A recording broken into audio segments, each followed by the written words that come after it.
Life for Wednesday, June the 24th, 2020. Show number 1,259. As always, I'm your host, Shawn King. Oh, I didn't turn your microphone up. Damn it. I knew it was something wrong. Try again. I'm Melissa King. Yes, you are. How you doing? Good. Good. On tonight's show, we'll talk to a good friend, Jim Dalrymple of The Loop at loopinsight.com. I'm going to talk about WWDC. Speaking of which, Jim has a special shout out for you folks. Hang on, let me just see if this will work. Come on, go, Jim. Oh my God.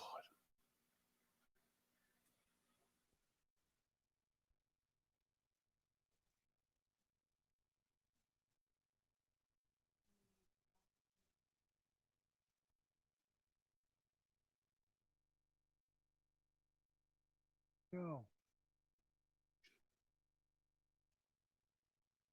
Take it back to us. That was nice of Jim. Thank you very much, Jim, for all of his fans and friends. He should have played the guitar though. Damn it! I don't understand. No audio on Jim's. God damn it! Why didn't the audio work? It's right there. There's the audio button right there. Volume 300%. We didn't hear Jim. All right. See, I plan these things. I plan them, and then they just don't work properly. So frustrating. Where'd it go? All right. Anyway, it was Jim saying hello to everybody. I'm sorry I effed it up. Jim and I will talk about WWDC. The keynote was on Monday. Surprisingly, I shouldn't say surprisingly. It was a very well done keynote, very interesting because of the lack of the physical presence of anybody. Apple did it all on tape, as I predicted. They did it really, really well. I don't think you even noticed that they were doing it the way they were doing it because of social distancing.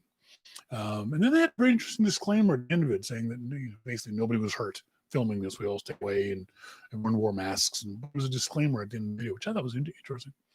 It announced a whole bunch of interesting things. Obviously, the biggest news is Apple Silicon. Apple is finally, after 15 years, moving away from Intel chips to their own chips, own system on a chip, they call it. Notice they didn't call it ARM-based Macs. They will always call it Apple Silicon to differentiate from other things.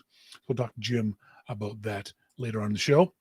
We're also going to talk about the new OSs. There's going to be a new iPad OS, a new iPhone OS or iOS, a new Apple TV, a new Mac OS called Big Sur, and a whole bunch of things are going on right now as we speak at WWDC. So we'll talk to you about some of those things.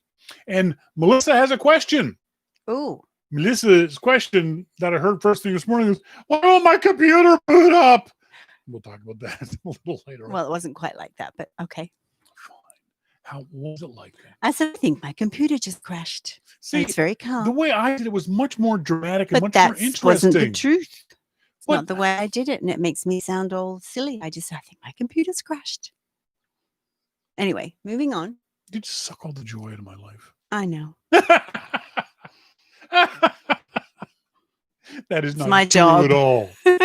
And we have some mail. We have mail. Well. We just have one Okay. email. You have new pretty earrings on. I do. My friend Camellia makes beautiful. Yeah, they're so pretty. And you bought them on auction on Facebook. She does little auctions on Facebook. Okay, you said eBay earlier. Oh, I've never purchased anything off eBay in my life. I didn't think you had. This is why I was wanted to talk about it. But seeing as you did that way, I'm not interested. In talking about it. Okay. No, I'm kidding. I didn't know you could. I didn't know you could do auctions on Facebook. She does little ones just on her own cool. feed. Yeah. What's her? How can people find her earrings?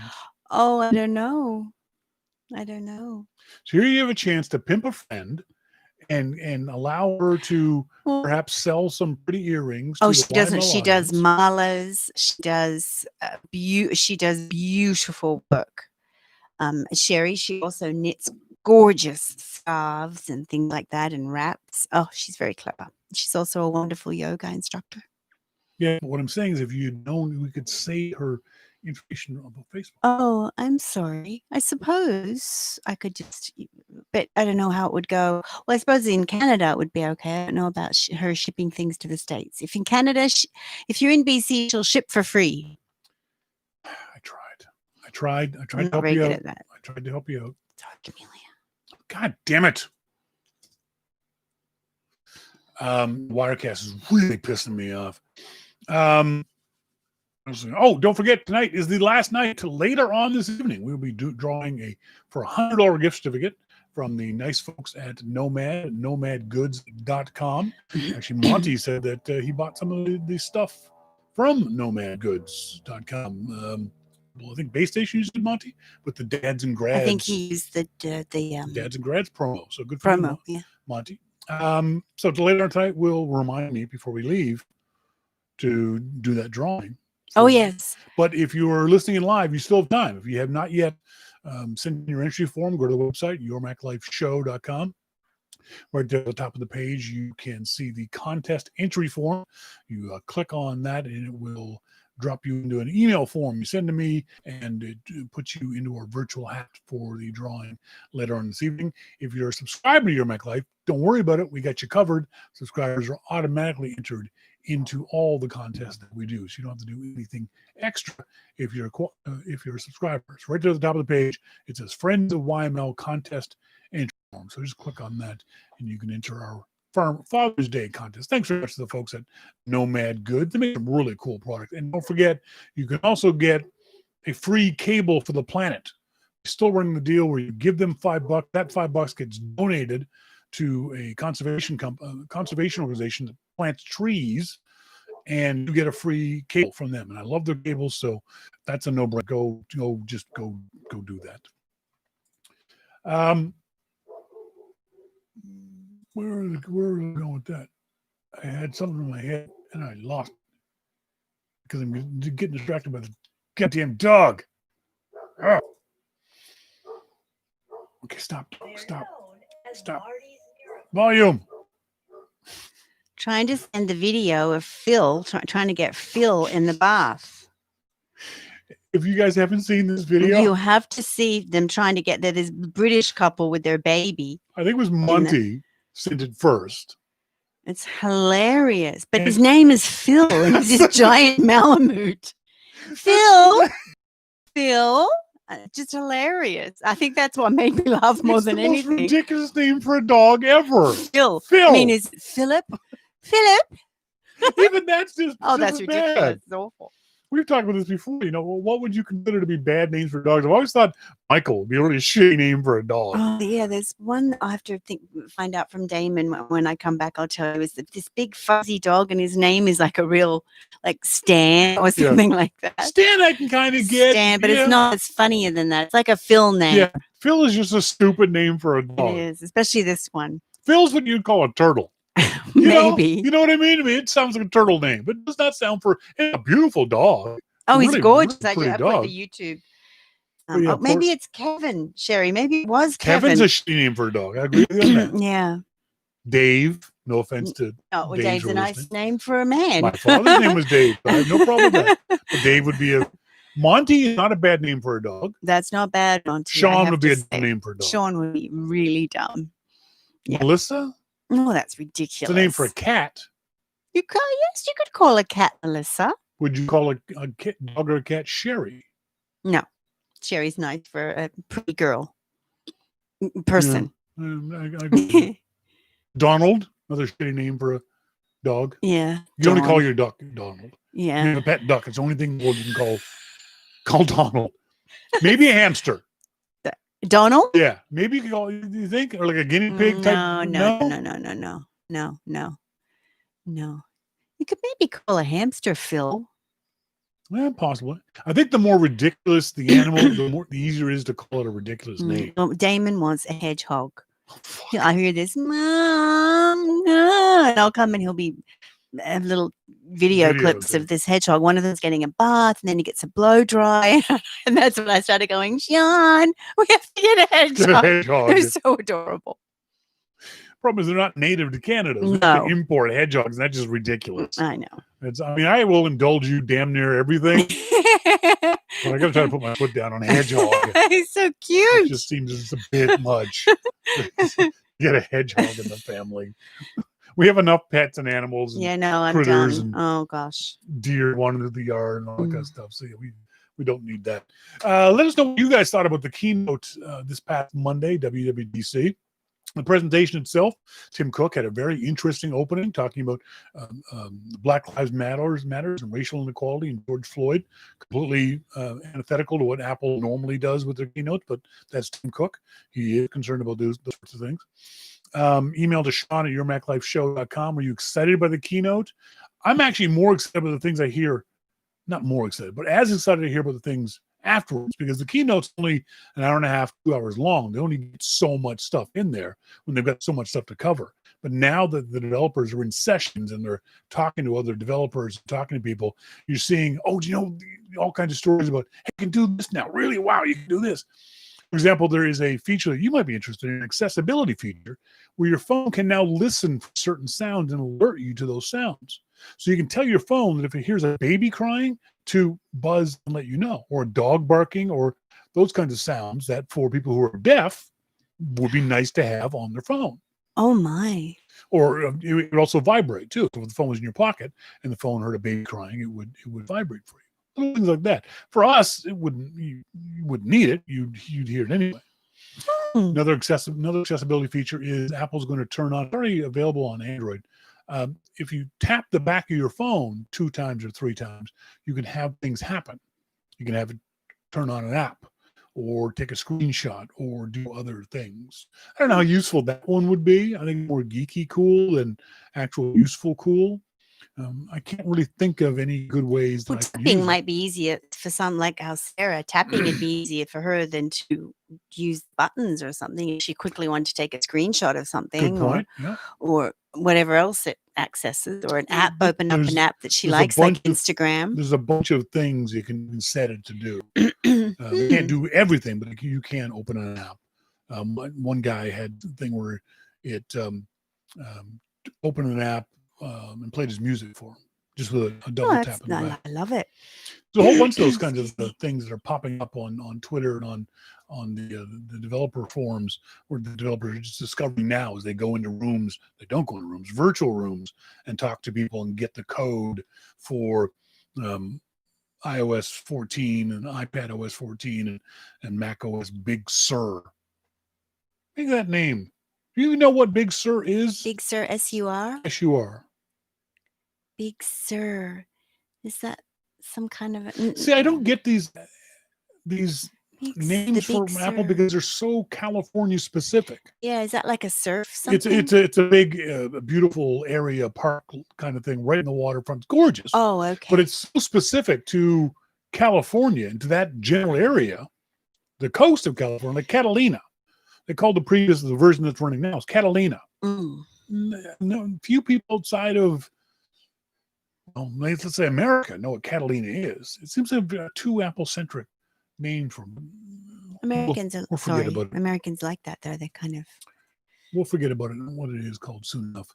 So later on the show, we're going to have Melissa's question, but up next, we're going to talk to our good friend Jim Dalrymple from The Loop at loopinsight.com about all the announcements that we just heard from on this past couple of days. All that and much more coming up. This is Your Mac Life.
Welcome back, folks. Thank you guys very much for joining us here this Wednesday evening or in the archive if you so choose to be tuned in that way. Hey, calm down. I'll get to you. Just chill.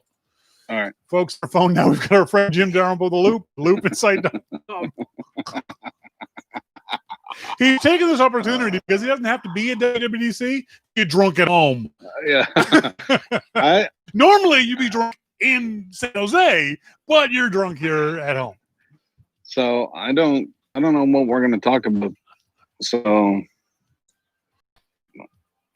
could be a short show. No, I don't think it's going to be a short show. If only I can just abuse you for the next hour and a half.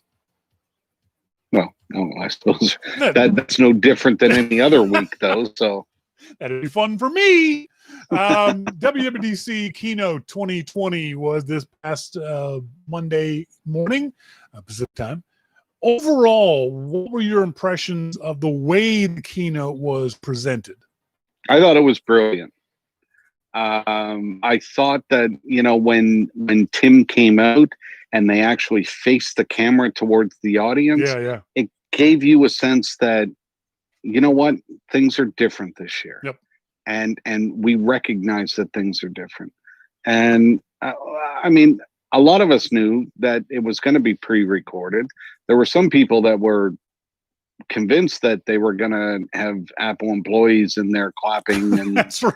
stuff. I just don't know what the hell they were thinking, but that's not going to happen. No. So I think that the way they had some fun with it too, by having Craig run up the stairs, and clearly that didn't happen. But he runs up the stairs and then he's in the iPad OS there, and that's fun. And then the camera goes up and zooms down and goes into the pool, and underneath, for the secret lab location, that's under there. Somebody went, "Oh, that's where it is." Like, no, you twit. It's not. I mean, they not only was it the production value of the keynote amazing, but they had with it. Yeah. And Craig even said, about naming Mac OS Big Sur. He said, normally the crew goes out on a drug-fueled. I mean, how can you imagine any other company saying that? And I chuckled when he said that, because it's just brilliant. Yeah. I mean, that just shows how much fun they're having with it. And I was impressed with that. I really was. I was very happy to see. I mean, we had to fully expect that's the way they were going to pull this off. I mean, Apple has always had amazing production values, even in live things with Steve Jobs moving forward to Tim Cook. So their production values have always been top notch. But even then, I was so very impressed with how well this was put on. How I liked it better. I actually like it better than with presenters walking out on stage. I don't think Apple's not going to continue doing it this way, but I kind of wish they would. I mean, come on. There's so many things that you can do when you have 2 months to do a production and film and refilm and do other takes and do all of this as you do when you're live on stage and you have one shot. Yes, that's right. I mean, there's a lot of things that that you can do in this type of production. Yep. And I think the fact that not only the content of the keynote and the announcements, which we'll probably just skip over, but the fact that the production of everything that they did was so well done. Yep. And as a viewer, I had fun with it. Yeah. I mean, when they zoomed up and then zoomed down and they did all this stuff, I was thinking, wow, they had a good time. So yeah, I was impressed. I saw several people, some high profile people, whining about the fact that it felt like an infomercial. It didn't to me. Did it do to you? Who was whining about that? Ben Thompson of Strategery, and a couple other folks were saying that it felt Matthew Panzarino of TechCrunch. Really? All saying it felt very infomercial-like. That's just bullshit. I mean, if that's the way that that they view that keynote, that's the way that they should view everything that Apple, every announcement that Apple makes. Because besides the production value, a keynote is basically an infomercial, if that's the way that you want to put it. I don't. But if that's the way that you want to put it, then everything they do is like that. I think calling it an infomercial demeans all the hard work of all the hundreds and hundreds of people at Apple over the past at least 3 months that worked so hard to put this together.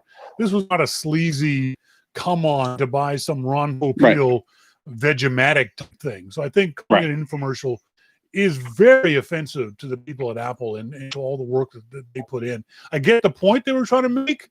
I disagree with it. But I don't. Well, in the sense that it was all pre-recorded. Oh, of course it was. We're in COVID, for God's sakes. That's right. I mean, just, oh my God. I can see I'm going to get in a Twitter fight tomorrow. Well, you can always join mine, change your name to Shawn King, and get reamed for being Satan. No, you're just crazy on Twitter, though. That's I don't even want to follow you on Twitter. I don't blame you. I'm surprised anybody follows me on Twitter. That's why I never check my follower numbers or anything. I don't care. No, neither do I. But why would you follow me on Twitter? I'm just verbal diarrhea. Just don't. Just unfollow me. I don't care. I don't care if someone follows me or not. So the actual keynote itself was very well done. High production values. Microsoft, Google, Amazon, Sony are all sitting there going, son of a bitch. We got to follow that. We got to do it. Was hard enough doing Steve Jobs and that stuff. Now we got to do this shit too. Do you think other companies are going to follow this style of virtual keynote going forward? Well, I mean, I don't know. I'm going forward. Are we talking a year, 2 years, or are we talking the next 6 months? The next 6 months, I think yes. Anything that that people do. Apple has set the standard here, and unfortunately for them, I think people are going to expect that they're going to put some work into it. It's not just going to be, somebody sitting at a desk and talking, or, so I don't know that those people have the expertise to be able to do this. Now, they'll hire people, but they're not going to hire Apple's people. That's right. Not going to hire good enough people. So, you may have all the money in the world, but you're not getting Apple's people. Right. So, Apple did set a standard here, and will other people try to copy that? Yes, but there are things about that keynote, specifically about Apple's HQ, where you can't copy. I mean, Google's HQ is like a building that looks like a building. That's right. I've been there. It looks like it's not the spaceship thing that's really cool that, those cameras can zoom in and go around and go into the pool and all that. They can't do stuff like that. So that eliminates that part of it. So now you're basically left with a guy sitting at a desk. So I think that they're going to try. They have to try. They have to, because Apple's up the game so much now with this that I think people are going to expect it, especially the press. But then the other issue those companies have is that even if they did manage to somehow replicate the swooping through their own boring office cubicles, it's a matter of the products that they're going to have aren't going to be as exciting. The software tools, the just everything else. People think that it's just one thing in Apple. It's just marketing, or it's just whatever, just the iPhone. But it's the whole thing, the whole organic being that is Apple. The products, the software, the hardware, the people, the cool buildings, the image of Apple from Steve Jobs on forward. And now as they get more involved in human rights issues and that kind of stuff, all this stuff builds on itself to make these the most interesting keynotes. And I'm a Mac fan. I will admit that. I'm an Apple fan, and I watch other keynotes, and I try to be as objective as possible, and they don't come anywhere near being interesting, let alone interesting as Apple's. You know what I mean? They're boring. They're boring as shit. Let's not forget that there are a lot of things that Apple didn't even get to in this keynote. There are some. Oh yeah.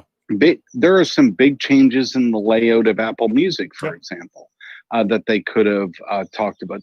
There's all kinds of things that they could have talked about. And even the big things that they talked about, they kind of glossed over because they have so much to talk about. That's right. So these other companies tend to, because they don't have a whole lot, or either that or they don't understand the attention span of viewers, they tend to take deep dives into things where you're just going, oh my God, I want to poke my eyes out right now, you know? And they're monotone, and maybe that's a thing that they're trained to do to keep a steady voice and always talk and to me that just drones me to sleep. Apple, they actually seem excited about the things that they're presenting, even though that was probably the 50th take of that thing, so I think that they definitely have an advantage because we've all watched those other Yeah. Oh, absolutely. There's no comparison whatsoever. The other ones don't even come close to, like I said, half as interesting as the things that Apple do. Let's talk a little bit about another issue that popped up at the very beginning. Sorry? Are we done? No, you have to stay there for No. Okay. Your probation officer told you you can't do that. You can't skip out early on your session. This is my community service. Community service, exactly. Been doing it for 15 years. So, right off the top, Tim Cook addressed racial inequality and Black Lives Matters and those sorts of things. Yes. And they go into the.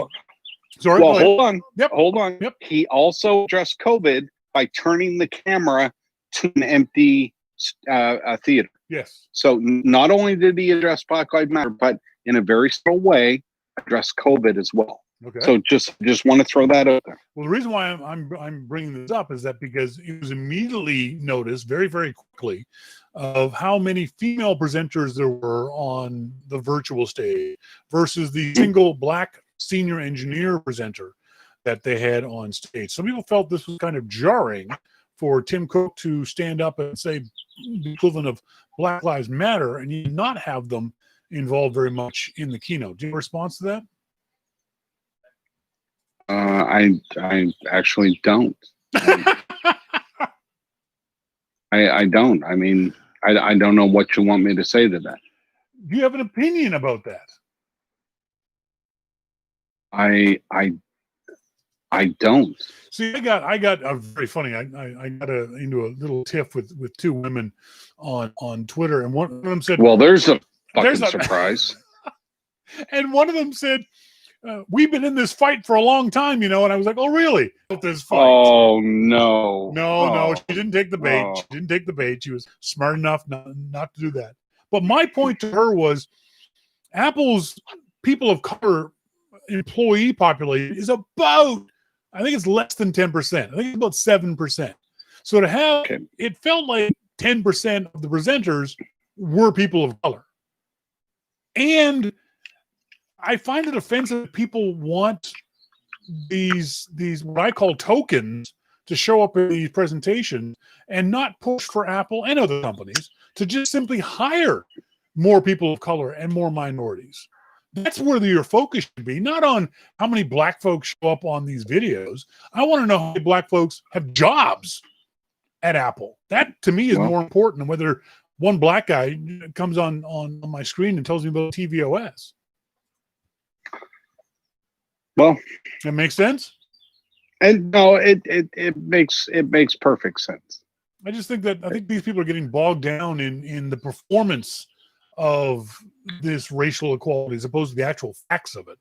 And Apple has done a lot. There's no doubt about that, but they can do more. There is no doubt about that. Well, I think what you have to realize is that Apple is trying to do more. And I think a lot of the companies are. And Shawn, I'm not sure if this was last week or the week before, and I hold steady to what I said then, that I think we would be far better off with less people yelling and more people listening. Yep.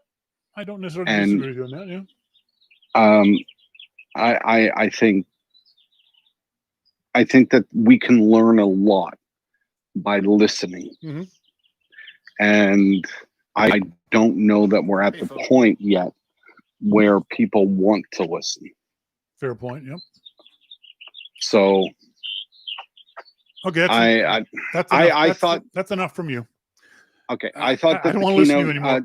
and the present. I will tell you one thing that I was disappointed with. I wish we could have seen Schiller. I really, really like it because when Schiller is there, it's something important. Oh, I disagree completely. No, you're wrong. So No, move on. Don't even talk to me. Don't talk to me. They had a shitload of important things there. I mean, they're moving to Apple Silicon. That I know, was important. But I miss having Schiller. I That's did. Normally where Schiller would have made those announcements, isn't it? Yeah, it is. But I mean, this having Johnny Cerrucci there absolutely needs. I wish that Schiller had have been there somewhere because to me, when you see Schiller walk out on stage, you're thinking, "Oh shit, here we go. There's something big coming." Yeah, I don't see it that way. If only because when I see Phil walk out on stage, what I see is, oh, here we go with more marketing. Well, no, yes, absolutely not. No, you're wrong. Phil Schiller's the VP of Worldwide No, Marketing at Apple. So you yes, are we're going to hear more marketing. Make me turn your microphone dumbass. You go ahead and turn my microphone off. I will stay here and I will keep talking. I will set up my own goddamn channel so that everybody can tune into me, and I will just talk all night. No, having Johnny Cerrucci do that was definitely the right thing to do. Yep. But I'm just saying that I missed Schiller. Sure. Okay. The other aspects of this were there's a whole bunch of operating system news that they announced. Mac OS Big Sur, or as Monty points out, did they really call it Mac OS BS? I never even thought of that. Monty said that instantly. As soon as they said the word, Monty went, wait, did they call it Mac OS BS? See, that's why Monty should have his own show. I mean, you and I should just retire, and Monty should have his own show. So I thought that was pretty funny. But does the name matter? Do you care about the name? I'm ambivalent. I don't care, but it's also, as I said earlier, all these names are so, I think, a little too California specific. Well, no, that's the thing. I mean, they were very open about that. Yep. These are California names. Yep. So it's not that they're California specific by accident. Yeah. They were very clear that these would be named after California places. So if anybody was expecting, Mac OS Colorado Springs, no, that's not going to happen. Yeah, that's right. It's California. I was hoping that they would take this opportunity, because it is Mac OS 11 now, to change that nomenclature. They had cats to begin with, and they had other things. And now they had a third thing. You know what I mean? I think this would have been a good time to make that change. In the long run, though, it doesn't really make a whole lot of difference. I don't actually care. I just thought it was an interesting name. So the next thing that we're all waiting for is from developers to hear news of these, what Apple calls these developer kits. In other words, Apple's going to loan you, I think it's for $500, you a Mac Mini that will have loaded on it Apple Silicon. We got to keep calling it Apple Silicon, not ARM based. It's Apple Silicon. Apple Silicon chips inside of them, and then hear what those developers have to say or allowed to say. We don't know what the NDAs are for those. But as soon as they're tight. oh yeah, they're really tight. If you see a picture of one of those, that guy's going to be in deep shit. Yeah. If someone opens this thing up and shows you the inside of it, that guy, there'll be an Apple hit squad out after this guy. You will never get any ever again. The last thing, dumbass developer. The last thing you'll see is Johnny Cerrucci. Somebody hands this off to Apple to iFixit. They're dead. They're dead. Oh. They're that guy in The Untouchables. Al Capone beats him with a baseball bat. It's exactly what Apple will do at next WWDC. Beat you to death. So, when they announced that, my first thought was, I wonder if they've been running this keynote on. Because they've done that before. They have. That's right. Remember, the thing was with the keynote, the app. Yeah, they did it. And with PowerPC, with the Intel PowerPC switch. Intel. Yep. And Steve said the exact same thing. Oh, this isn't the first time you've seen Intel. The entire keynote's been run on Intel machines. I thought you sneaky buggers. And the other thing that was really interesting was right off the top, right from the beginning, they said, hey, look, Photoshop on Apple Silicon. Okay, now you don't take my question away. I'm sorry. Don't take my question, because I've got things for you too. So okay. So it was great to see this stuff, and Apple says they're going to have Apple Silicon Macs coming before the end of this year. Yes. What do you think that first Mac will be? Oh, it'll be a laptop, I think. I think it might be a Mac Mini. No, I don't think so. I think the Mac Mini is for development. Like they pick the easiest thing that they can get out. I think that we'll see a laptop. Yep, I'm not going to disagree with you. I'm just guessing, just to be a contrarian. I think that's the most likely thing. Now that'll be a Pro, an Air, or a straight up MacBook. I think that they would have trouble calling it a Pro because there's not going to be a lot of apps. Agreed. Yeah. So, and you know, when you're talking Apple Silicon at this point, what would make a Pro machine? I think that they're going to put together one machine, and I whatever they call it, they may call it, you know, MacBook Apple Silicon, you know, whatever it is. But I don't know that they can distinguish between, if you're running the Apple Silicon chips, they are all going to be bloody super powerful. And it's not like what we see with Intel. And let's not forget, a lot of the problems that Apple has had over the past at least 5, probably more years with updating their machines has been because of Intel. It's not Apple's problem. It's Intel's problem. They can't make the chips fast enough. Well, now Apple. So I think Apple is just going to put a branded Apple Silicon type portable out, and I think people are going to be blown away. I think when we see the first chart of how much faster a Mac is on Apple Silicon than what it was with Intel, people are going to go, holy shit. Now, one of the things that Apple said specifically is that Rosetta 2 will handle Pro apps and their plugins. They were talking specifically to music in that statement. And I think also to artists, graphic designers, and those kind of nobody cares about graphic designers. I'm talking about music right now. Don't interrupt me when I'm talking. So one of the big things about music, if you're talking loading an Intel Mac based app, let's look at Pro Tools. So Pro Tools is one of the industry standards along with Logic, but it's not only Pro Tools. So I have Pro Tools. I use Pro Tools. Yeah. So if I load Pro Tools, I'm not using the Pro Tools plugins. I'm using Universal Audio stuff, and I'm using all of this stuff. If that can handle the plugins as well as the app, oh my God. Yeah. You know, now I can get that computer, I can load the native apps that are available and load the Intel apps. And I mean, I'm golden.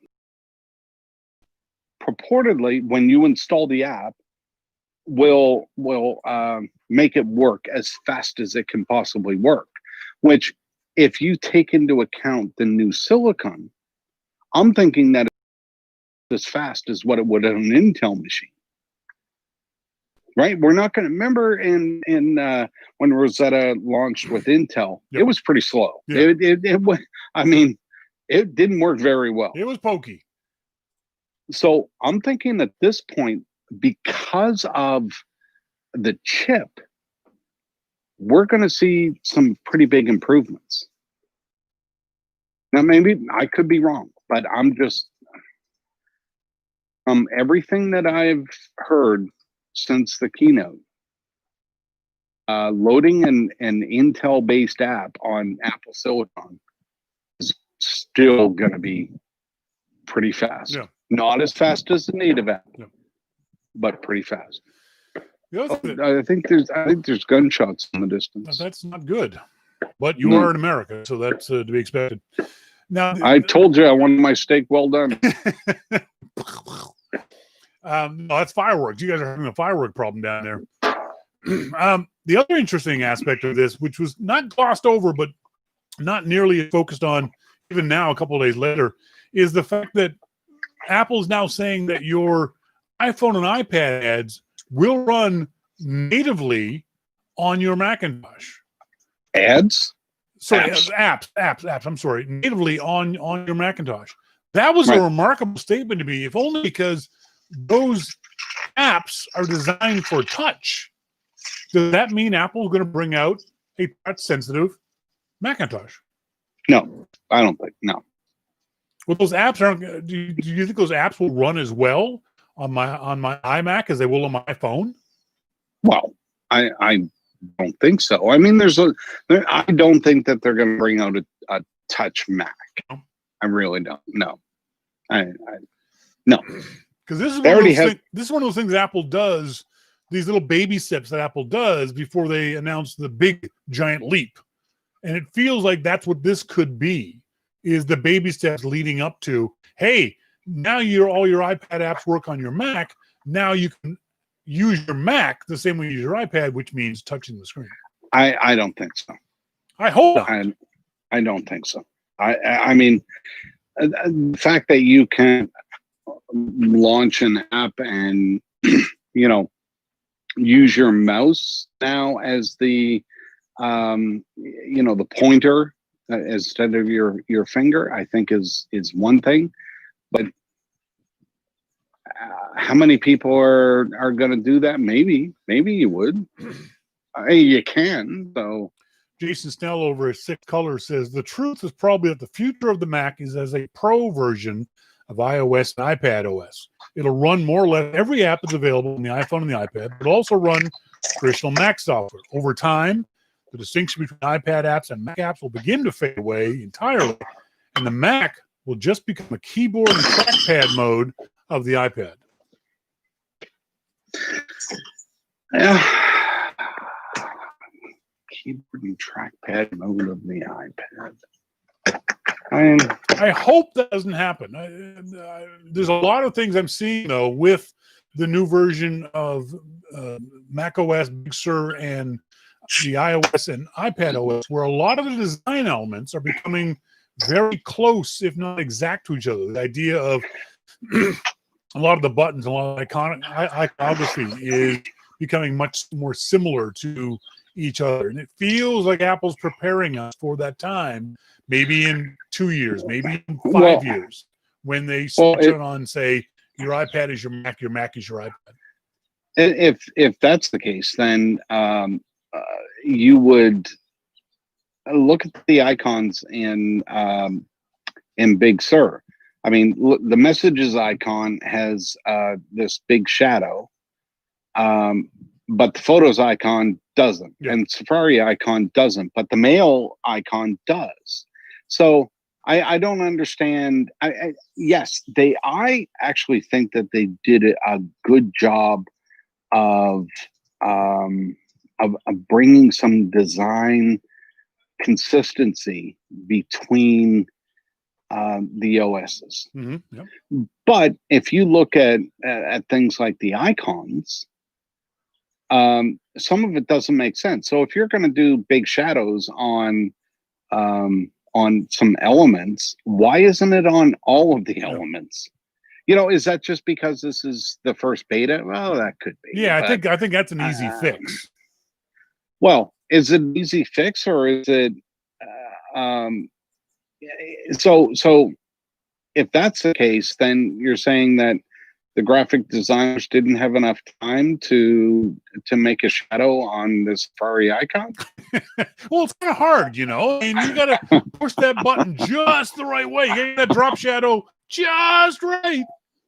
I mean, so there are things that don't make. There are a lot of things that make sense with Big Sur, and I don't think that they're trying to make it like iOS. I think that they're trying to bring some consistency across the operating system. Awesome. And I appreciate that. So if you go from one to the other, you can say, oh, yeah, okay, I kind of get this now. But design wise, you know, they said this is the biggest design change, and I think they're right.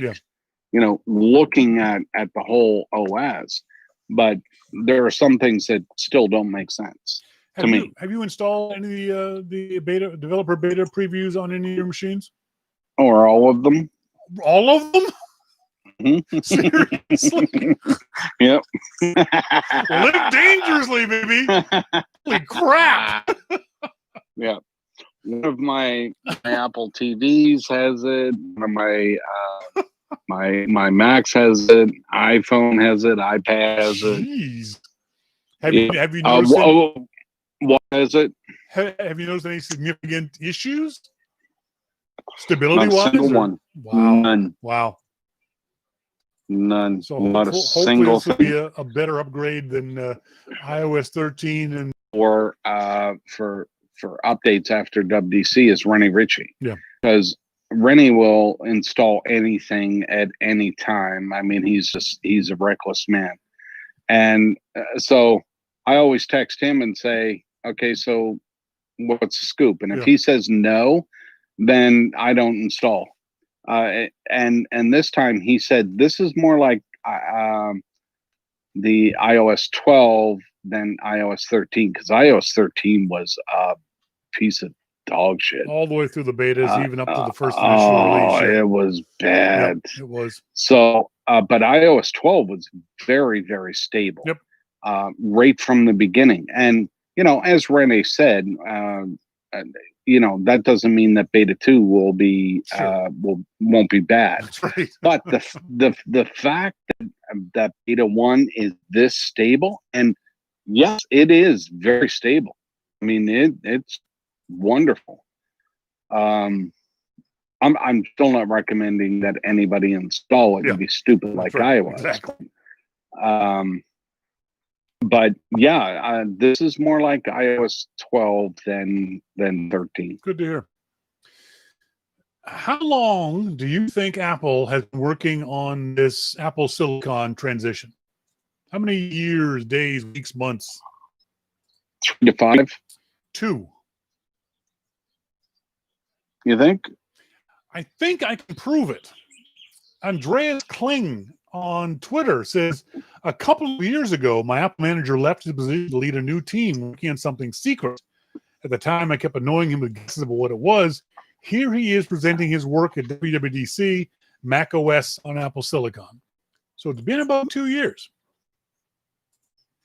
Well, and if you read the thread, the Twitter thread I posted on the Loop today with Steve Sinofsky, Steve was formerly the Windows, the president of Windows at Microsoft.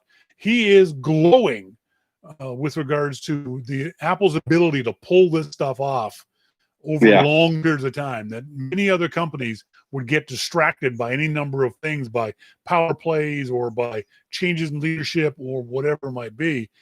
He's amazed at how Apple's been able to be laser focused. He says you could see this happening 5 years ago, and Apple's kept their eye on the ball the entire time to get to this point. So that makes me think that this transition over the next 2 years is going to be, I'm going to say 75 to 90% smooth. There's going to be some glitches, yes, but it feels like the way Apple describes it and the way people are talking about it, and I don't know the technical aspects of any of this stuff. I'm just looking at it from a user point of view. The vast majority of users won't notice it. If you buy whatever it is, the new Mac that's coming out with the first Apple Silicon chip in it, I'm going to agree with you. It's going to be a user-friendly one. It's going to be the MacBook. It's going to be just an average everyday consumer machine, and you won't notice a thing. You will not notice a damn thing. The speed will be as good, if not better. The apps will run, the non-pro apps, your Safari and your email will run just fine. And if you get a chance, folks, go to the Loop at loopinsight.com and read that Sinofsky thread. Very interesting, the insider view of how hard this is. Apple is the proverbial duck. It's smooth sailing on top of the water, but underneath, they're just paddling their asses off, and they're doing a great job at it. Yep.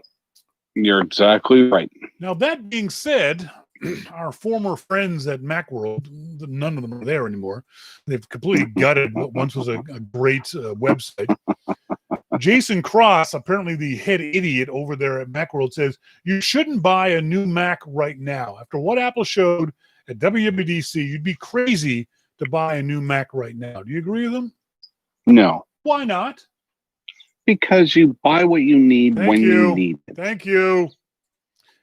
And even if you just wanted to be the guy to buy the new the last version of the Intel MacBook, you knew that tomorrow Apple's going to release the MacBook Silicon, and you bought Intel one the day before, that machine is still going to work and last you for at least 2 to 3 years, if not 4 to 5.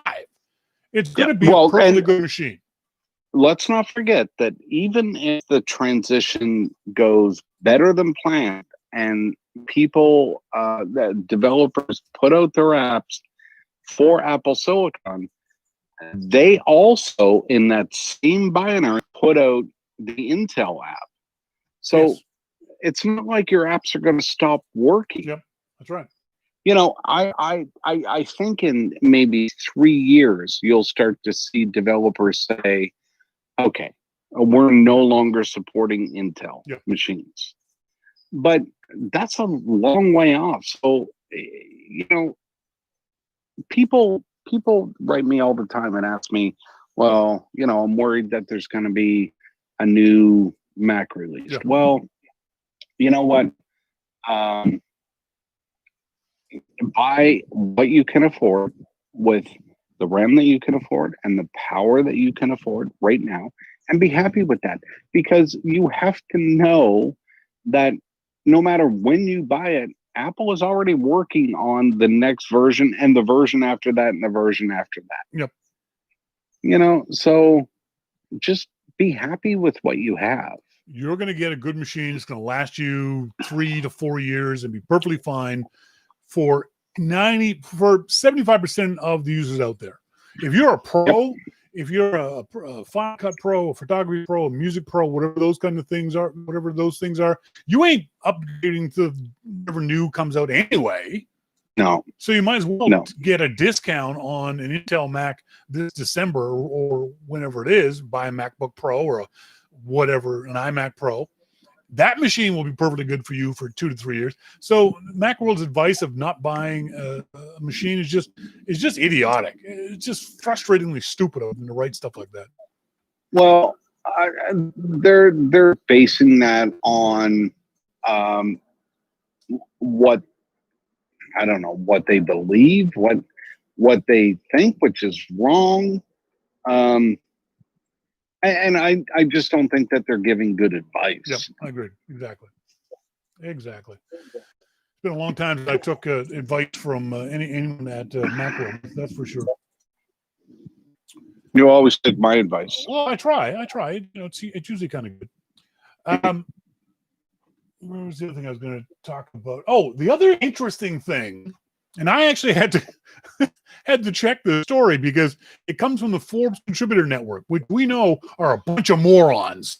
Okay, the Forbes Contributor Network is full of stupid people when it comes to Apple. So this story popped up on my Twitter feed, and I remember seeing it in the keynote and thinking, that's interesting. And it turns out this guy wrote this article, John Kotzer, consumer tech journalist, analyst, author.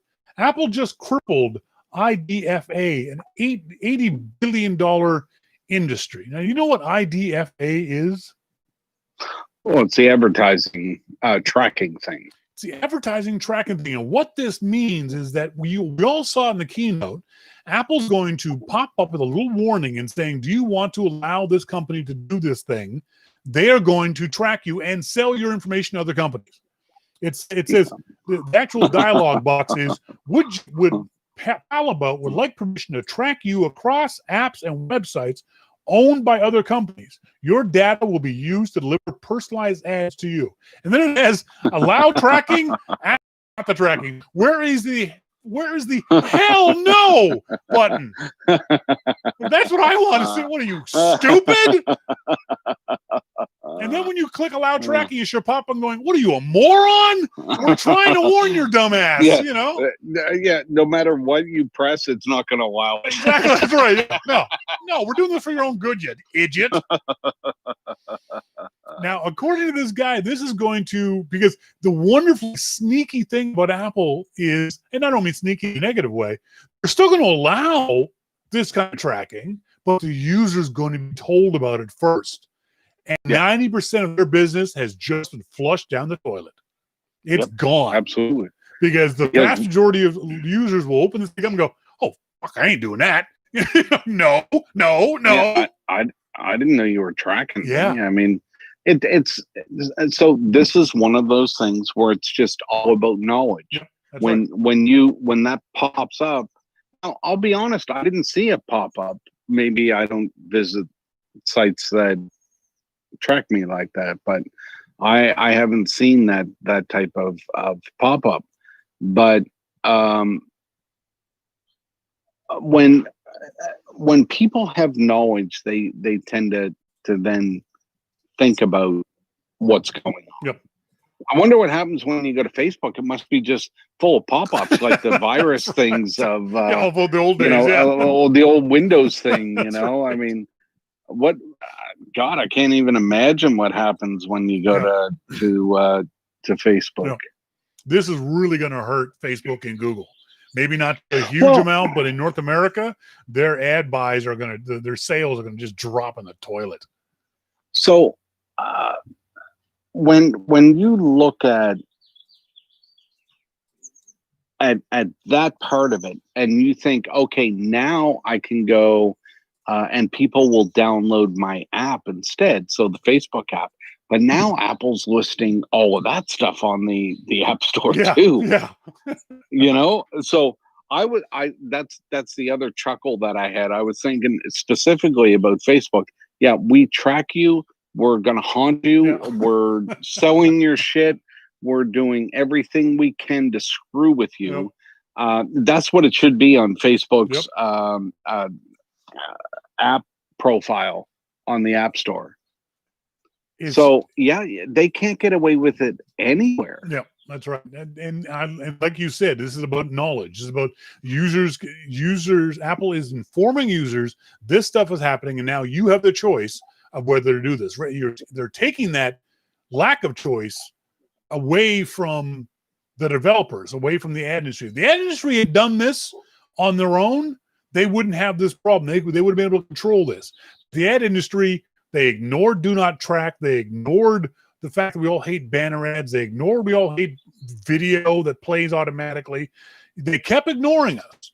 And Apple is enough of its own controlled ecosystem that Apple said, you know what? That shit is not good for our users. We're going to do what's best for our users, and screw you guys. So if your $80 billion industry collapses now, that's on you. That's not on us.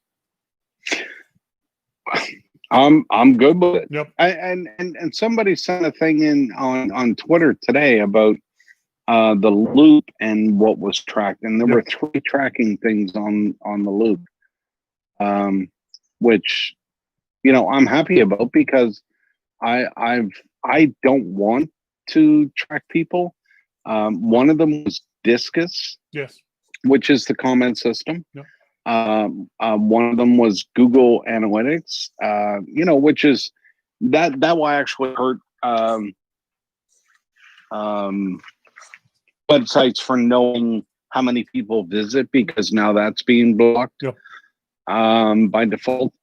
And there was something else on this, but nothing that, you know, I really knew about that was causing any problems for users, because the site is so lean that, you know, there's very little on there besides the text. Yeah, there's. I'm looking at it now. Looking at the loop now. Privacy Badger says there are Discus, as you said, Google Ads, as you said. What's the other one? YouTube, because there's YouTube videos on the page. Okay, There's Twitter if you go to a story page, I mean, you're seeing everything on the home page. Go to a story page. Go to a story page, and I think that according to Apple, there was only 3. That's good. Okay, good. So, you know, interesting little bits of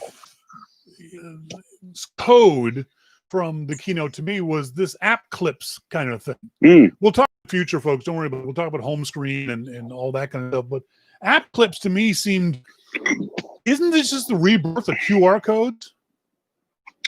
Well, I think so, but in kind of a different way, because I have been in a situation where, you know, you walk up and you want to do something and it's not there. Well, I can just tap this, and this thing comes up, and app looks after it all. Yep. It's only the part of the app that you need, which is, I mean, let's be honest, it's the pay part. Yeah.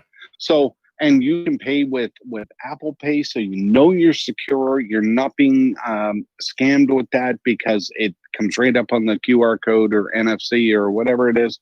And okay, so you want to rent a scooter, and oh shit, I don't have this app. Yep. So then you have to step back, and you have to download the app, and then you have to create an account. You have to do all this.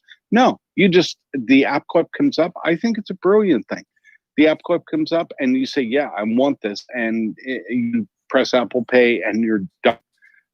And you're out of there as quickly, or maybe even quicker, than if you actually had the app.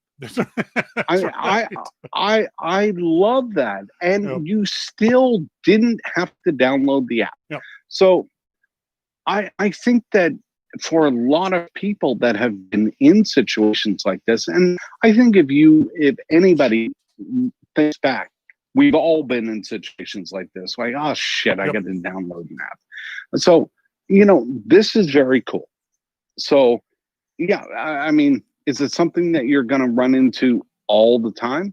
No, because if you go and try and rent a scooter and you don't have it, chances are when you go back and you say, you know what, I'm going to use this all the time because I just moved into this town, and I'm going to download the app and just set up an account, and it'll be fine. But the first time, it's great. I had exactly that happen when Melissa and I were in Nelson, BC last year. The town of Nelson uses here in Vancouver, we have pay by parking or parking pay or something along those lines with an app. You're not in Vancouver. But when we're in Vancouver, I see this. I pay for parking with this app. You put the parking meter number in there, and because we're on a motorcycle, we get half price parking, which is kind of cool. So we're in Nelson. But you take up a whole spot and you get half price parking. Yes. I'm writing Go right ahead. the town about that. We also have dedicated motorcycle parking, little teeny tiny spaces, which is kind of nice. I like that too. Nah. So we're in Nelson, and I go to do this, but the town of Nelson uses a different system. I think it's called Hang Tag. And I'm like, oh shit! Well, I got to download this app over cellular because there's no Wi-Fi in the area. So I'm using up my data cap, whatever it might be.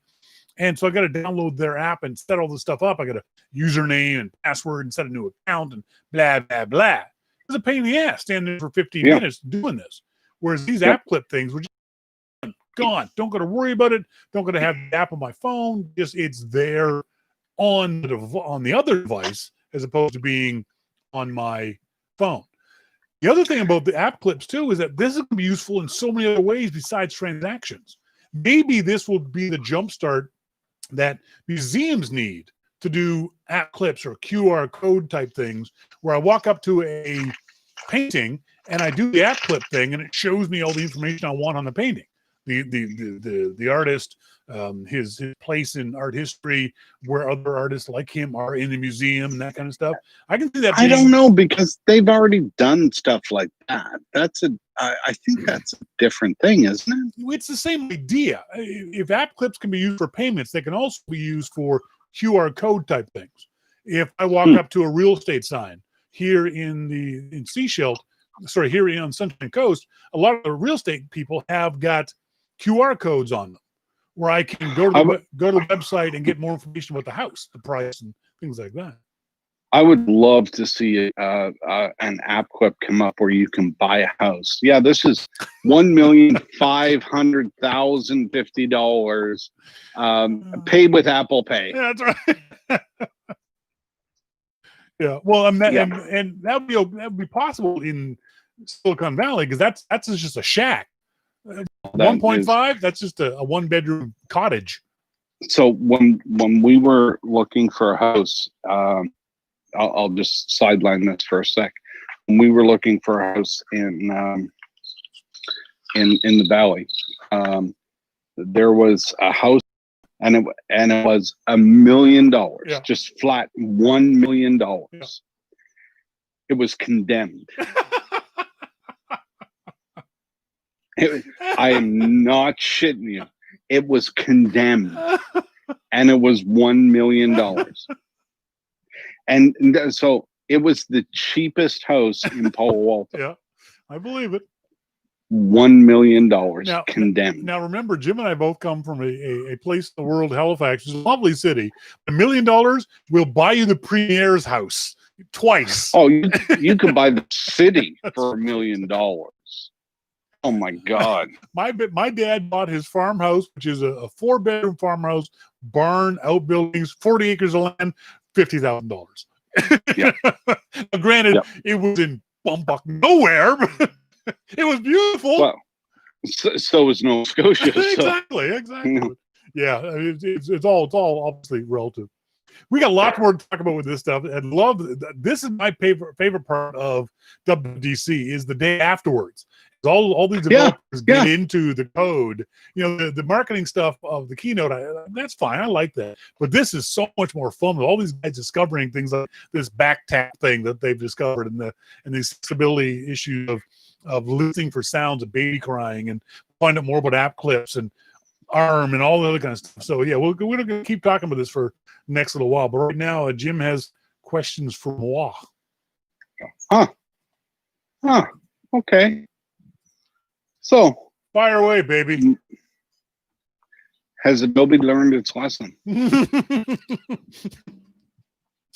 problem is, as much as everybody went, oh, look, Adobe is there. They were there in the original Intel transition too.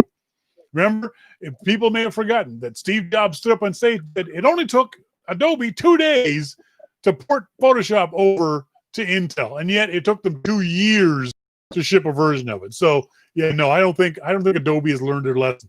If this doesn't fit in with Adobe's own plans, its own schedule, then no, Adobe is not going to work any faster just because Apple put their name up on a keynote slide.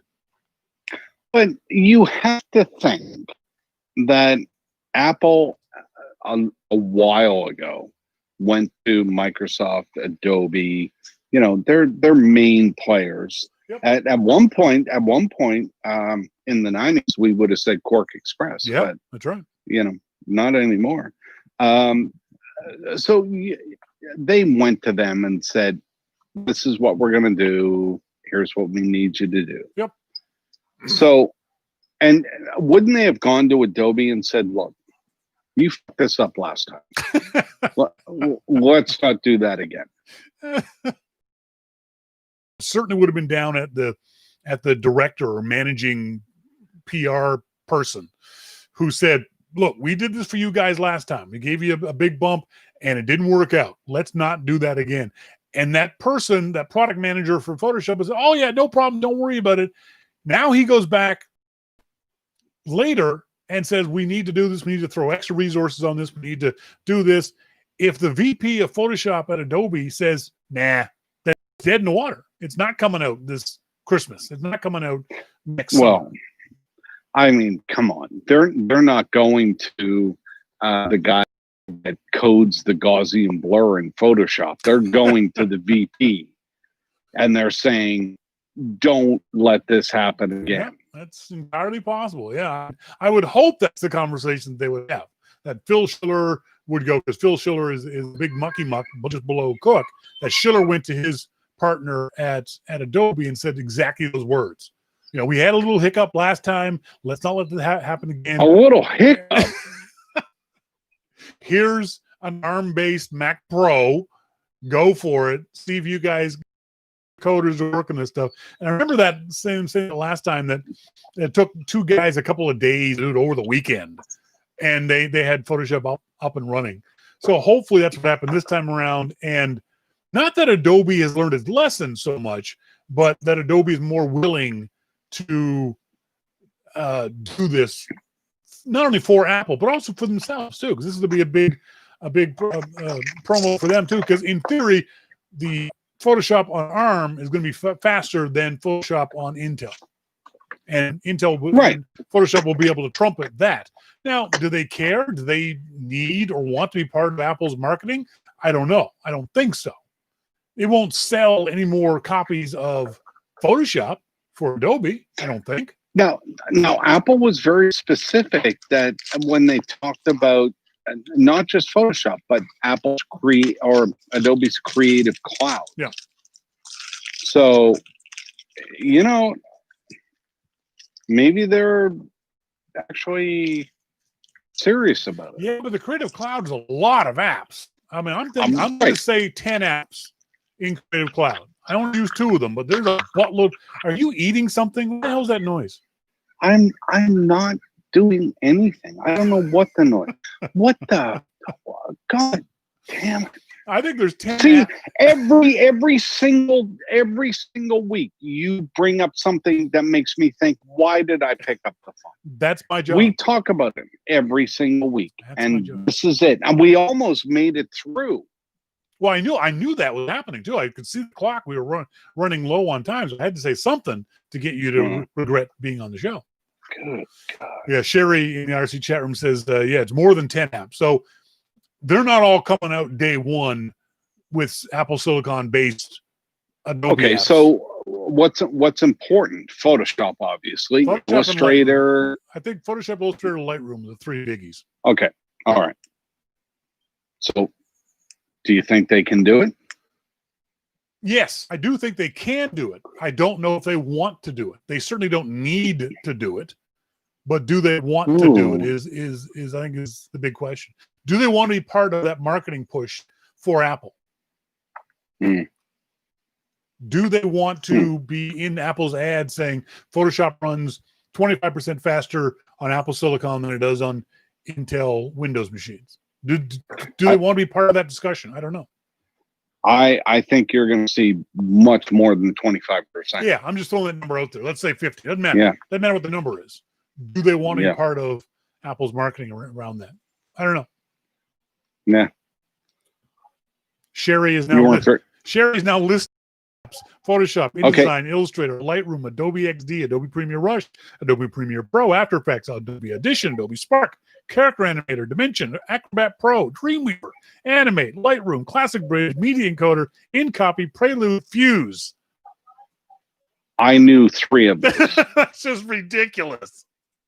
I'd be willing to bet that most people could not name more than 5 Adobe apps, and most of those apps they have no clue what they do. I had no idea. Neither did I.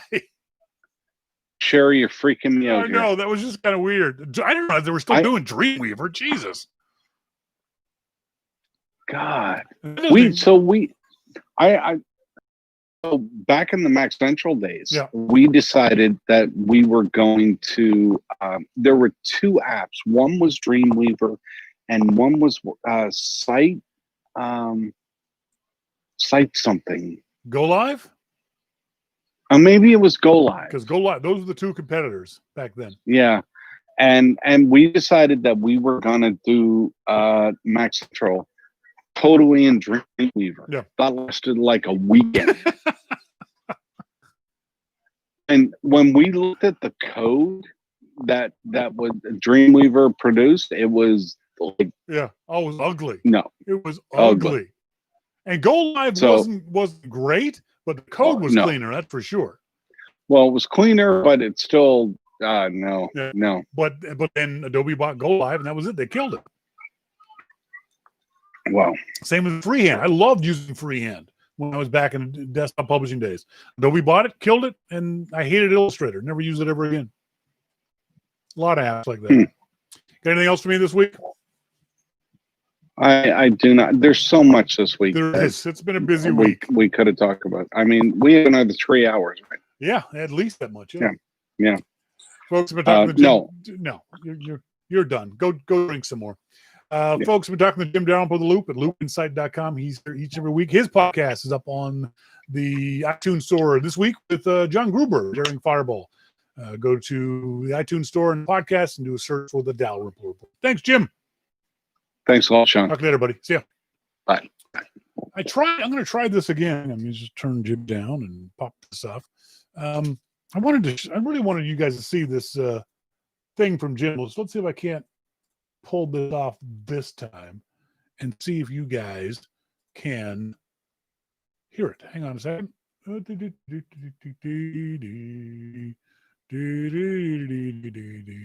on Jim's feed too, if you want to watch it there. Okay, let me see if I can't get this working properly. Hey folks, normally today I'd be getting ready to host about 2,500 of you at the annual Loop Bash.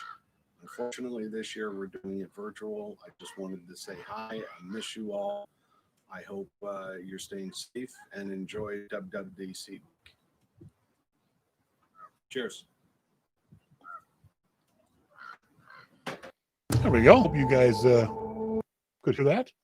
When we come back from this break, we're going to talk to Melissa about her question of the week. All that and much more coming up. This is Your Mac Life.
Welcome back, folks. Thank you guys very much for joining us here this Wednesday evening. Now we've got my favorite segment. So I get to talk to my wife. Melissa has a question. Melissa. Okay, I'm not quite sure what my question is. Okay, let's talk about what happened this morning. All right. We get up out of bed after a lovely night's sleep. Mm-hmm. We have We have a dogs and puppy. cats and so you come over to the desk like you do every morning, pick your computer up. Yes, I did it out at where I work out in the kitchen. Went out in the Pick kitchen. my computer up. I heard it go boom. Well, yes, I because now I have it automatically shutting down at 8 o'clock at night, and so I turn it on, and the Apple line comes on, and I'm very happily sitting there waiting to check my morning emails, and then the icons came up for me to go into District Special Services, and I went to type in my password, and it went black. What do I do? Dun dun dun. If I wasn't married to Shawn King, what would I do?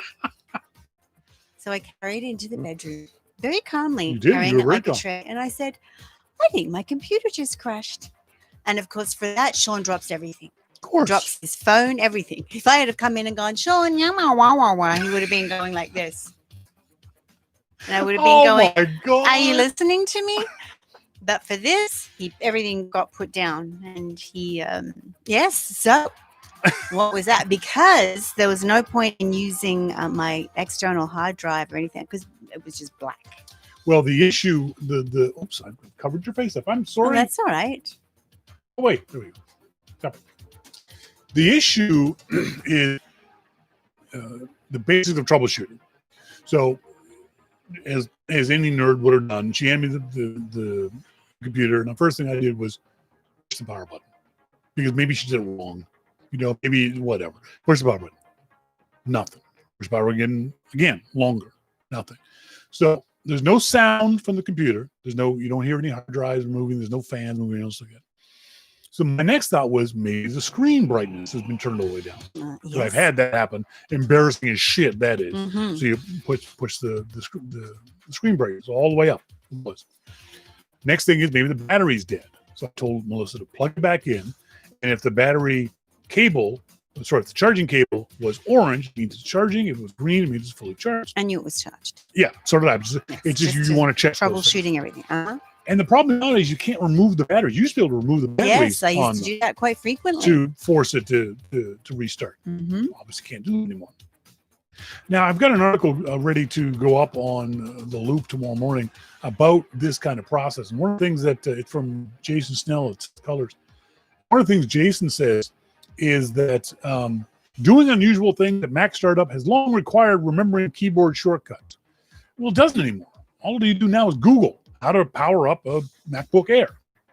So I Googled that and started going through the processes. There's Control, Shift, Power, Control V, Shift, I tried them all in the hierarchy of Mhm. things. None of them worked. A couple of them worked where it would bring up the Apple logo and the white line, then die again. One worked where it would bring up the Apple logo, white line, go to your login screen. As soon as I tried to log in, it died again. Mhm. So I'm thinking this might be a logic board issue. Yes, he told me that, and I was like, "Oh, okay." Okay, I agree. My logic board. It's like when guys talk to me about cars. Oh, your freaking tracking is broken. That's going to suck. Yeah, but can you? You know how I turned on this skill saw that you lent me? Guy lends us a skill slide. He hands it to me and he's like, "Thank you very much." He walks off and I'm literally like, where's the on button on this thing? It's like, literally, no, I'd never used a skill saw in my life. There's no skill involved in this saw. And I'm like, I cannot go over there and ask him a man cannot ask another man how to turn on a skill saw. It's just the humiliation would be epic. He would tell his friends, you know who I met yesterday? A grown-ass man didn't know how to turn on a fucking skill saw. I stood in our driveway for like 10 minutes just pushing everything. With a skill saw. With a skill saw. I'm It was like, alone. pop the battery out, put it back on. It was just ridiculous. So, you don't have to remember those codes anymore. So I'm trying all the codes, and I was worried because once the screen came up, you knew it wasn't a screen issue. Initially, that's what I thought it might have been. Maybe the screen is dead, which is a bad thing. But if the screen was dead, but the logic board and hard drive were working, you would have heard it. Right. Yes. Yes. So one thing that did work was you going into recovery mode. And what that did was it brought up disk utility. I was able to run disk utility on it. Disk utility reported everything was fine. So the next thing I did was just basically, it's the NVPRAM, some NVPRAM, so a hard reset. And that seemed to have made it work. So what was the first thing I did after we did the hard reset on your computer? He said, go and get your hard drive. So I did. I told her to go. And when's the last time you done a backup? Don't lie to the audience. You can tell. I don't remember what it had said. A little while ago. It was weeks. Oh, weeks It was ago. weeks ago. Because the issue is, if this had happened to her and she'd done a backup the previous night, she wouldn't have lost any data whatsoever. So let's say the computer was dead, and it can happen. Your computer can die. Especially if this is a work computer, you would have picked it up, called the nerds at work and said, broken, give me a loaner or give me another one. They would have given her a loaner or another one. You would have booted off of this one and backed and restored everything in this, and all you would have lost is time. But because your backup was 2 weeks old, you would have lost 2 weeks worth of work. Mm-hmm. And for you, that's a lot of writing. Mm-hmm. Now you're lucky in that a lot of your writing you send off to other people. So they've Luckily, got I copies had of it. sent very two complex reports. That's why I was calm. Mm. If I hadn't have sent those reports off to my colleague to whatever, I would have been a puddle on the ground. Exactly. Because I couldn't have. Oh my goodness. And I've heard stories from people saying, I've lost my thesis. You have a fucking backup of your thesis? Oh, well, that is That's insane. insanity. Ugh. So for the vast majority of people out there, doing a backup is dead simple. Look at iMac. A Mac man. He says he doesn't know the last time his iMac was backed up. But that's okay if you don't care about the data on your machine. If there's nothing there on your machine that's of any importance, then you don't care. But if there is things that are important, you have to make the effort that's at the same level of the importance of that data. And for you, you have a lot of work data. If you hadn't sent that stuff off yesterday, if this has happened. Oh, I still have stuff night, on there that is irreplaceable. Right. Yep. So for average users, it's easy. These multi-terabyte hard drives are under $100. They're easy to set up. You plug them into your Mac. You turn on Time Machine. Time Machine says you want me to do this. It'll take you several hours the first time you do a backup, but then subsequent backups, it only backs up what's changed. So it'll do it every hour, every day, whatever period of time you want to do it. But you should, especially if yours is a work computer, if you have work on your computer, please, dear God, have a backup. Because people like me will mock you when your shit crashes and you don't have a backup. So have the backup. Luckily, this didn't work. But the other thing I'm going to tell you to do is you got to start doing, because that might be a sign of problems happening, greater problem happening in the future. No, I'm going to back up every day now. I mean, I finished work on Friday officially. So what you can do is just leave your little, because you put your hard drive in the desk. Uh-huh. What you do is leave your little hard drive there. So and that way it reminds you, you'll see this white cable. You go, oh, I should plug it in. You plug it in, it's fire and forget. You don't have to push a button because yours is set up so that as soon as Time Machine sees your backup hard drive, it starts backing in. It does. All you can do is remember not to unplug it. So when you know you're going to put it down during the day, put it down here. Eject it properly. Just eject it properly. Yeah, it was. I had everyone. I texted my administrator, and she was amazing because I had a meeting that I had to attend, a Zoom, and she was on this Melissa. I'll get Kate to call you. I had phone calls coming. It was all very. It was kind of nice that there was a whole. We're going to help you here. Oh my goodness, you got to get it to Seashell. Yeah. So. And Dave D makes a good point. I've had Time Machine backups fail to restore. Yes. Well, I've heard you should back up your backup. You should have multiple backups in different ways. I've got a Time Machine backup, but I trust my Carbon Copy Cloner backup more than my time. I've also got a Super Duper backup. Your Carbon Copy Cloner backup, right? There's two apps, one called Carbon Copy Cloner and one called Super Duper, that are as easy to use as Time Machine. A little more fiddly to set up initially, but do very much the same thing. But that way, I've got 3 different backups in different file formats on different hard drives. So at least then I know, if because Time Machine is the one that's most likely going to screw up. That's the one that terrifies me, because it's the one that's historically been the least stable. The upside Time Machine is because from Apple, it works across Apple's changes to various systems. So, for example, with the new version of Catalina, Super Duper and Carbon Copy Cloner both had issues with doing their backups because of changes Apple made in the core system of the computer. So you had to wait a while before you could get backups using the settings. Whereas Time Machine worked right out of the box because it's from Apple. So there are pros and cons of both. But anyway, do backups. The old line is there's two kinds of people: those who have had hard drive crashes and those who will have hard drive crashes. Yes, oh, I've had one. They're It's horrible. Oh, me too. I've had several. They're physical objects. They're going to break. Oh, yes. There's no way around it. Your computer is a physical object. It has a limited lifespan. It's going to break. Are you ready for when that happens? And now, as our machines are older, yours is 5 years old, mine is 6 years old, the odds of it breaking get greater. Now, Macs are more reliable, so it's less chance than a cheap Chromebook or a compact, but it's still a chance. Monty says if you only have one backup, you have no You have backup. no backups. That's right. What else you got? Oh, we got a lovely email message from DH. Thank you, because he wanted to share his picture. I believe Shawn has it, the picture of the Joshua tree. DH is in our IRC He chat. is, because look, was last week we showed a picture. Someone had a picture of a Joshua tree. My friend Rick LePage sent me a That's picture. right. Rick of sent Joshua. one. Yes, lovely Rick. So here is this picture, and Now, DH did not take this picture. no, I He got it realize off that. the, He says yes.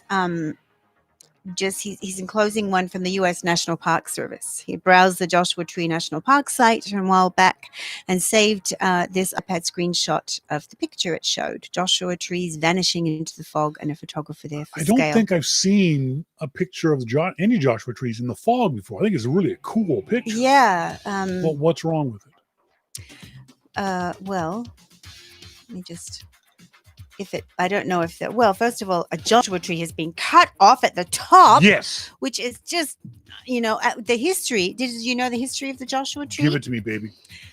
The Mormons were traveling across the Mojave Desert. Sounds like the story of Moses in that late 19th century, I think it was. And it reminded them of the biblical story of Joshua reaching his hands to the heavens. Oh, So they called it the Joshua I tree. did not know that.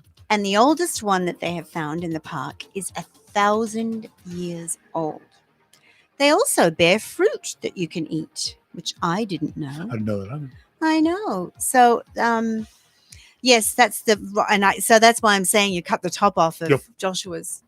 But they've also cut off the other two trees Yeah. on the left and the right. I mean, when I first looked at it, I have to admit, I thought that's not a very good picture Yep. because they're quite majestic and quite interesting looking. And as Dave D says in the IRC chat room, the tree growing out of the photographer's head. Oh, yes. Yeah, that's can see always this a is mistake. The thing is, this is another one of those pictures. I don't know why it's on the government site. This Yeah. obviously wasn't taken by a photographer, at least No. not a very good one. It's so easy to fix this picture. Mm. How would you fix the picture? Oh, well, I'm sorry, but first of all, I would make it more of a feature of the trees. I would take the girl out of it. Sorry, she doesn't thrill me in there. Okay. I think I would just make it the Joshua trees in the fog. Interesting. See, I don't mind the picture of the girl in there because, as DH said, it gives scale. You have an idea of how tall the tree is. They don't look that tall compared to her, quite frankly. For me, what I would do is I would see the scene and go, oh, this is really pretty, but I'm going to move to the photographer's right about 10 feet Mm-hmm. to get a different angle on both those trees. And by doing that, you get the tree out of her head. The tree on the right-hand side now goes away, and you've got a better angle of the trees looking that way. Plus, it needs some photoshopping. Well, yeah, and she's also very flat. surrounded by them. You can see them in the fog, and it does them a disservice, actually. Yeah, MacMan says, or take a half dozen steps back. Yeah, that's true, McMahon. I agree. It's a matter of that thing that we talk about on a regular basis of see the image, but see the image in your head and think about it. think about how you can make it better. And then when you lift the camera to your eye, look in the corners of your viewfinder. Look behind the subject matter, the person in this case, and see if there's anything. See if you're cutting off things on the left, right, top, or bottom. And just make very subtle adjustments. It doesn't take much. Like Macron said, you probably take 10 steps back. I move to the right a little bit to get a different angle. Melissa, take the shot of just the trees on the left-hand side. There's all kinds of ways to make this a better shot than what it is. Right now, it's just a tourist shot. Well, and having been there and walked through this monument, you can get some phenomenal photographs there. And this one is very flat. Yeah. It doesn't flatter the trees. No. They almost look, I don't know, they don't look as unique and I think they're protected as well. They don't look. Yeah, but to me, I wish this was a better, because the fog is a really interesting element to this shot. I don't know how often you would get that in the desert. I don't think I've seen Joshua trees in the fog before. So this was a really great opportunity to get a very interesting shot. The photographer unfortunately didn't take advantage of it. You got anything else? No. Okay. I'm just see. No, I'm happy. My computer is up and running, and my reports are all in almost, and it's all good. Good news, bad news. Really quick. Olympus is getting out of the camera business. They've sold their imaging department to a unfortunate Japanese conglomerate. It sounds like they're just going to rip it apart for parts and sell the pieces off. Oh, that's a real shame. Olympus, people I know at Olympus were great people. I've used their own DM1 cameras, great little mirrorless cameras. I love the Olympus TG Tough series. I recommend that camera to anyone who needs a tough camera for weather and beach and underwater. It's a shame to see and hear that the Olympus company is going to be no more in fairly quick order if things go the way they're predicted to go. I got a question from Harry. Harry says, I've got quite a number of videos, MP4s, that are 1080p. I prefer them to be 720p for any number of reasons. He says, of course, QuickTime should perform this conversion. And most of the time it does, but sometimes it doesn't. Does anyone know? He says, sometimes the file sizes are larger, sometimes they're smaller. Anyone know a different way to accomplish this? Harry, whenever it comes to anything video encoding, decoding related, Handbrake. Handbrake.fr. It's a French company. It's a free piece of software that's the best piece of software out there when it comes to encoding and decoding and file format changes and that kind of stuff. Someone else was talking about using Adobe Premiere Pro. He's got Premiere Pro 2018 because of his really old videos, but he wants to upgrade them because some of the codecs are being deprecated now. Can someone please explain what I would have to do to my old videos so I can edit them in newer versions? I think I'm supposed to upgrade the codecs, but since I don't really understand what they are, it's kind of tricky to upgrade them. Codecs, Helen, this is from Helen Lee. Codecs, Helen, stand for compression, that's the co part, and dex, decompression. So when you take a video, when you shoot a video on your phone or on a video camera, it's a full-size video. The file sizes can be gigabyte and gigabyte size. Compression squishes those videos in mathematical ways using particular algorithms, and then the software then decompresses it to watch on your computer. There's thousands of different codecs that do thousands of different things. I used to have a friend who worked at Apple in the QuickTime department, and he said, compression decompression isn't black magic, but it does help if you kill a goat at midnight. It's very, very complicated. But again, Handbrake is the easiest thing to use when it comes to converting old videos in old file formats into newer videos and newer file formats. The problem is your quality may not stay the same. You may be trying to what's called upscale or make bigger, smaller, older files that present-day codecs can't make something out of nothing. If the information isn't there, if the pixels aren't there, it can't increase the size of the video. So you'll get blocky video quite often with some of these older video files. But like I said, Handbrake is probably the best single thing you can use to do that. Our friend Scott Randall says, let me start with this. I'm thinking about, remember I taught high school physics? We had to understand how lenses worked. Now, how eyeglasses work is the lenses have to be the correct. He's talking about the Apple glasses thing we were talking about last week. Oh, Lenses have to be correct curvature to compensate for the person's vision defect. Correct. In order to do what you think Apple might do, lenses would have to have ions or charged particles embedded in the material. Also, would have to be able to be flexible enough to change curvature when the electronic message tells the ions to force the material to do so. I don't believe any glass or plastic company yet has the technology to be able to do this. Now, someone like Maurice Chevalier has more knowledge. He might know more whether this technology is actually possible. Monty's just asking because he says the music's still running in the Oh, background. shit. So Jesus, I'm just, sorry. he just thinks he might be hearing things, No, but just you're check not. before Damn you it. go into Sorry, your. Monty.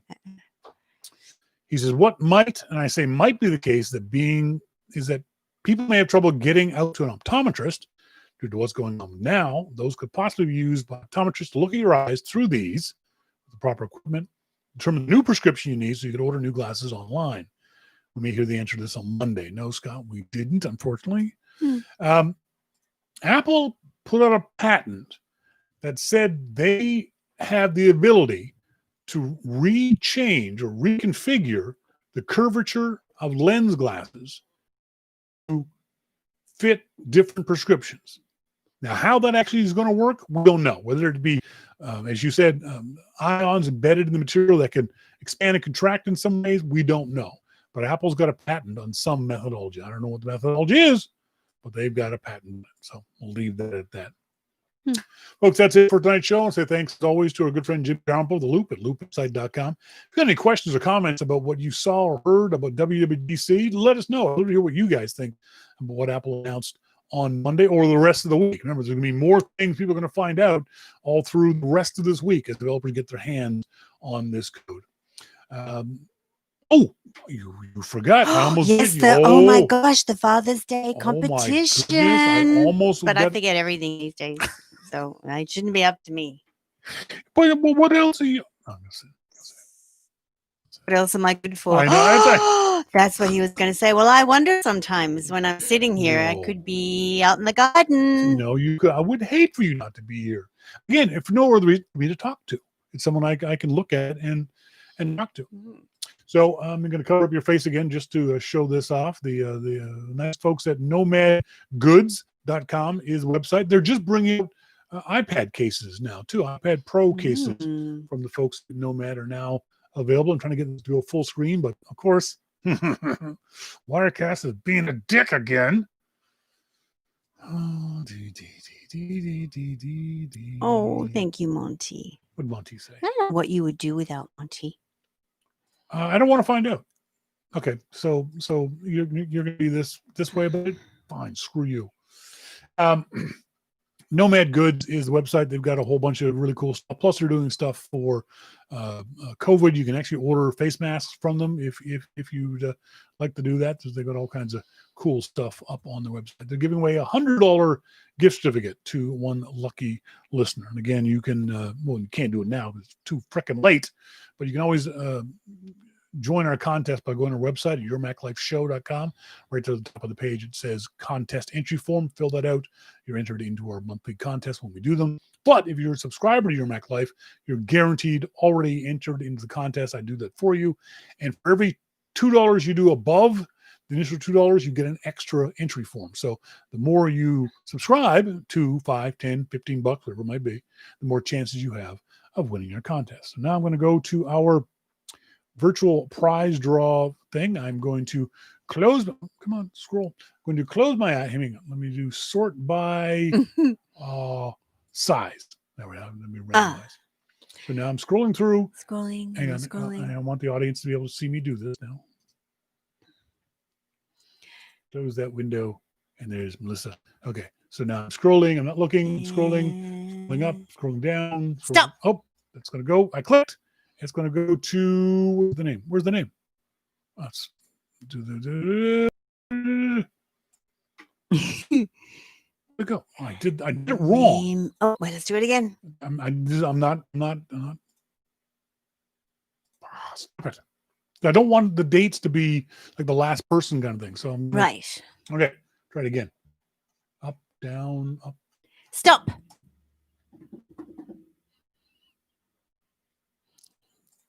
I'm going through my other ones.